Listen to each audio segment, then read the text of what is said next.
My stepmother kicked me out 2 days after my father died. The next morning, a bunch of SUVs showed up in front of her house. When I lost my father, I expected grief, not betrayal. But 3 days later, I was standing outside the house I grew up in, kicked out by the woman who never wanted me. I had nowhere to go, no one to turn to. So I made one desperate call. What answered on the other end wasn't pity, it was power. And the next morning, everything shifted in ways I never saw coming. When my mom died, I was 10 years old. My world shifted that day in a way I didn't fully understand. My dad tried, he really did. He made French toast every Sunday morning, even when he burned it. He packed my lunch with sticky notes that said things like, "I'm proud of you," or "You've got this." And at night, when he thought I was asleep, he cried quietly in the hallway. I saw it once in the reflection of the microwave door. That moment stayed with me. He was shattered by her death. But even in all that pain, he never stopped being my dad. Then Cheryl came into our lives when I was 14. She wore too much perfume, something floral and sharp that made my head hurt, and smiled a lot, but only when Dad was looking. When it was just the two of us, the smiles disappeared. She was polite, overly so, like someone following a script. Dad thought she was radiant, said she made him feel alive again, and I wanted that for him. I did. He deserved joy after everything, but I knew. I knew her kindness had rules, terms, a fine print that I was never allowed to read, and no matter how hard I tried, I could never meet her expectations.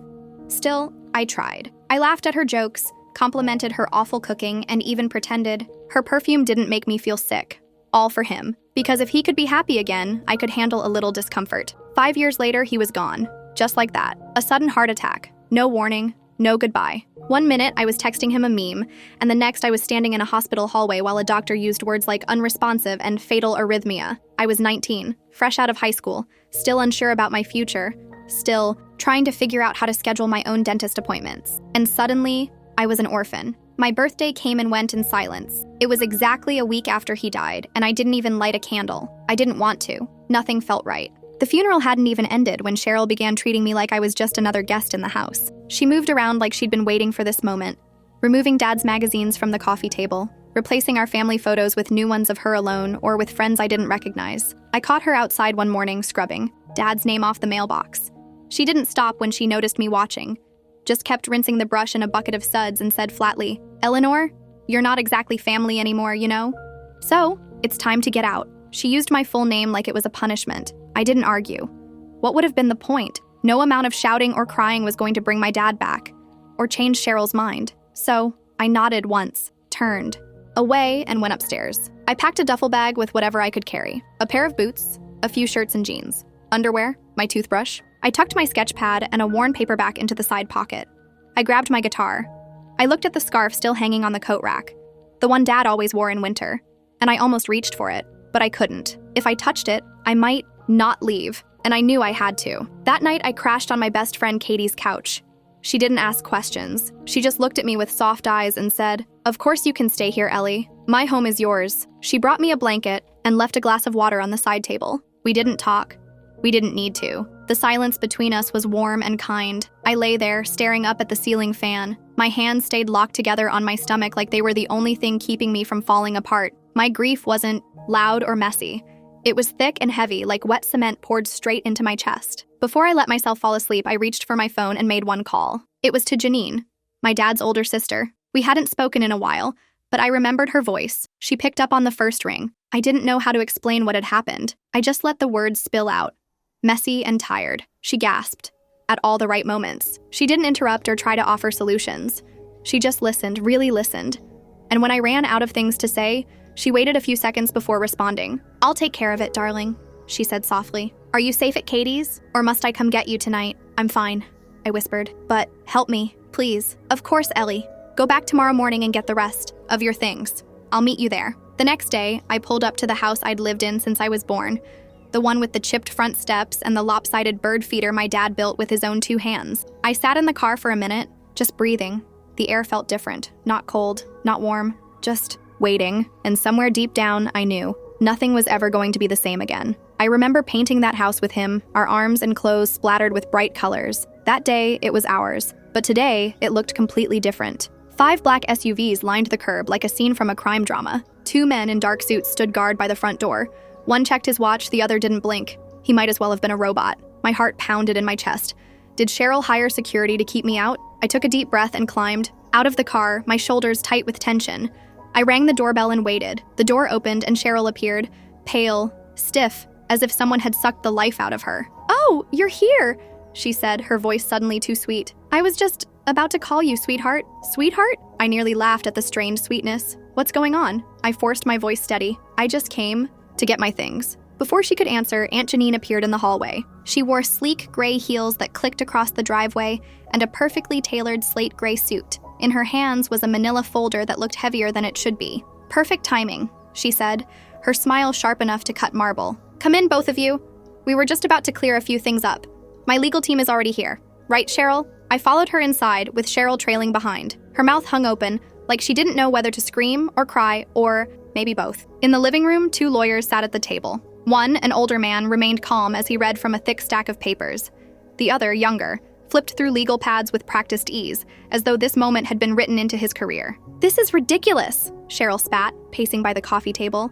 "You can't just march in here and—" Janine raised a hand. "Sit," she commanded, voice quiet but firm. "Stop talking, Cheryl. Let's not make this harder than it needs to be." Cheryl sank onto the edge of the sofa, her posture tense, like she couldn't find a way to relax. I hovered by the doorway, confused and anxious, trying to understand the scene. A room full of suits, stacks of paper, impossible tension. "What is this? What's happening?" I asked softly. Janine turned to me. Her expression softened, but her eyes held steel. "Your father never added Cheryl to the deed," she began. "Before your 18th birthday, he placed this house and all the land into a trust, in your name, Ellie. He didn't want Cheryl to know. He planned to tell you one day, when you were ready. He assumed he'd have time. The house is mine," I whispered, recognition and relief washing through me. I remembered last year's birthday, Dad's proud smile when I told him I wanted to take a gap year. He nodded, supportive, but I didn't know he was already planning for my future. A future without him. Cheryl burst into harsh laughter. "That's absurd. He would never do that without telling me." She glared at Janine as though her sister-in-law had pulled the world out from under her feet. One of the lawyers slid a folder across the table toward her. "This is a certified copy of the trust, ma'am," he said coolly. Cheryl froze, her eyes narrowing as she stared down at the document. I stood beside Janine, my heart steadying, as I realized what had happened. The house truly was mine, as Dad had intended. "You were permitted temporary residence under the terms of the trust," the lawyer said, voice steady and clear. "But now that the beneficiary has come of age and revoked permission, you no longer have a legal claim to remain in the home." "You can't just kick me out," Cheryl sputtered, eyes wide with disbelief, voice rising. "You have 1 hour to collect your personal belongings," the lawyer added without missing a beat. "After that, any items left behind will be considered abandoned property." I felt like I couldn't breathe. The air in the room was thick, tight with tension and humming like it had soaked up every emotion we had all ever spilled in this house. The same house I had cried in, grown up in, the one I had even been kicked out of, was mine. "This isn't over," Cheryl said through clenched teeth. Her voice trembled with anger as she stood there, shaking. One of the lawyers stepped forward and handed her a printed checklist. It was short: personal clothing, toiletries, nothing more. She took it, glaring, and then glanced around the room like the walls themselves had betrayed her. A man in a black suit stood silently near the staircase. His arms were crossed over his chest, face blank, unmoving, like a statue. "Who are these people?" I leaned toward my aunt and whispered. "And why are there 5 SUVs outside?" Janine didn't even look up from the folder in her lap. "Private security," she said, her voice low and calm. "The owner is a really good friend of mine." I didn't trust Cheryl to go quietly. Of course she didn't. I didn't expect Cheryl to go quietly either. Not after everything. Cheryl stomped up the stairs, muttering to herself. Her voice bounced down the hallway, too low to make out the words, but sharp enough that we all got the tone. At one point, she tried to slam the bedroom door shut, but the man in the black suit caught it with one hand and pushed it open again. He didn't say a word, just watched her as she packed in stiff, angry silence. I stood in the kitchen, gripping the edge of the counter like it could keep me from floating away. A memory played in my mind, soft and golden. My dad laughing as he burned a batch of pancakes one Saturday morning. I could almost hear him. "They're crispy, Ellie," he had said, snorting with laughter. "I'm sure they'll be fine with some whipped cream and honey." He'd always found a way to laugh at things. I wasn't sure I could do the same today. It took Cheryl exactly 47 minutes to come back downstairs.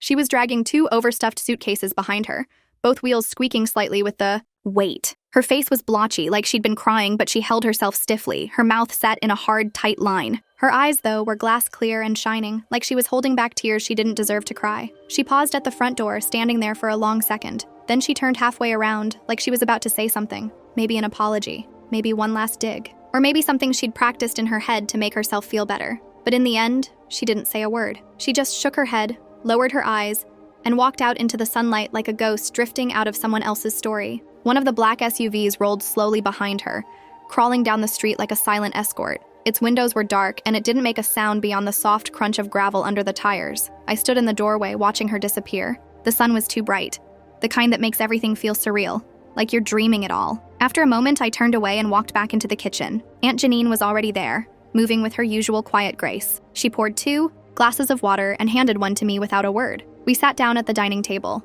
the same one where I used to do my homework. I remembered sitting there, bent over math worksheets, while Dad stirred soup on the stove or tried to recreate the curry my mom used to make. It was strange how the past slipped into the present like that, how memories settled into the corners of a room waiting to be felt. "Are you okay, darling?" Aunt Janine asked gently. I nodded, even though I wasn't sure it was true. I think it was more of a habit than an honest answer. "I think so," I said. We sat in the stillness. The refrigerator hummed softly behind us. Outside, a bird called once, and another answered from somewhere up the street. The world was still turning, even if everything felt like it had tilted sideways. "You know, I really miss your mom, Ellie," Aunt Janine said after a while. Her voice was quiet, filled with something heavier than sadness, especially that pecan pie of hers. I've been thinking about it for a long time. I looked up. She gave me a small smile. "I'm horrible at baking," she admitted, "but I think we should try and bake it." A smile tugged at the edge of my lips. It was small, soft, but real. "We can definitely do that," I said,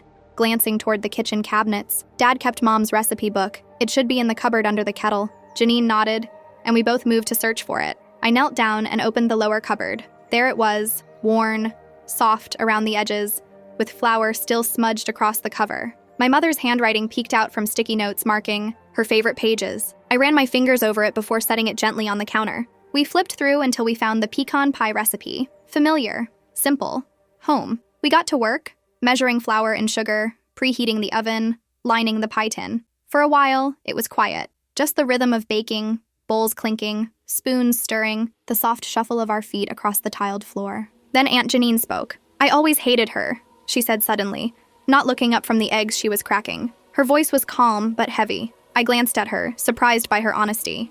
She continued, "I know it's a loaded statement, Ellie, but it's true. My spirit didn't sit well the first day I met her. She tried to make herself comfortable in my kitchen, as if she belonged there. But your dad, I guess he saw something in her that we didn't.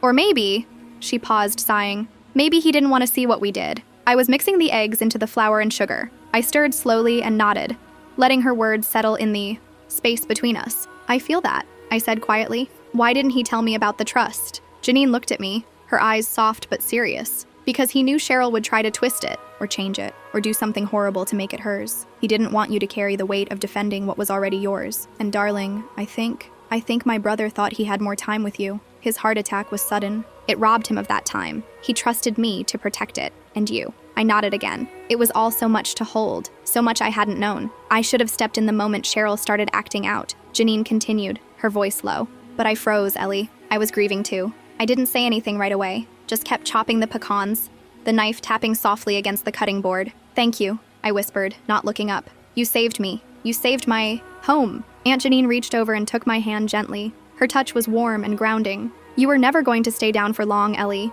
she said. "You were named after my mother, Eleanor. You're the granddaughter of the woman who built her house with her bare hands and never took nonsense from anyone." I smiled, the weight in my chest lifting just a little. After that, we waited for our pie to bake. The smell of brown sugar and butter filled the kitchen. It wasn't perfect. It didn't taste quite like Mom's, but it gave us the comfort we needed that day. That night, I slept in my old room for the first time in years. I didn't unpack right away. The space was frozen in time. The walls still held faded pinholes where posters had once hung, and the air in the corners smelled faintly of lavender and dust. It was familiar and strange, and a little sad. I opened the closet slowly, half expecting it to be empty. But there, tucked in the back, was a cardboard box with my name on it. Childhood keepsakes. Things Dad never let Cheryl throw away. My old sketchbooks, a worn teddy bear, birthday cards from when I was little. I crouched there, running my hands over my items and felt like a child again for just a moment. I wandered through the house barefoot. The creaky floorboards under my feet greeted me like old friends. I walked the hallway and brushed my fingers along the light switches, each one still labeled in Dad's messy handwriting. Kitchen overhead, hallway night, porch light. Eventually, I found myself standing outside his room. The door creaked softly as I pushed it open. I stepped inside. It was exactly as he'd left it. His closet was still full, Plaid shirts, worn hoodies, that tan jacket he always wore in the fall. I walked toward it slowly, reached out and pressed my face into the fabric of his jacket. I hadn't meant to, but the smell wrapped around me like a memory. Cedar, aftershave, and mornings when he hummed to himself while making coffee. I didn't cry. I just stood there for a while, breathing it in, holding on to the scent like it could bring him back. Later, I sat cross-legged on the floor of my old bedroom, my guitar resting in my lap. The song I'd written after the funeral came back to me, not all at once, but piece by piece, like muscle memory. I strummed softly. It wasn't perfect, neither was I, but something had changed. The silence in the house didn't feel empty anymore. It didn't echo. It felt warm, settled, like it had finally exhaled after holding its breath for too long. The house wasn't haunted anymore. It was healing, and it was mine.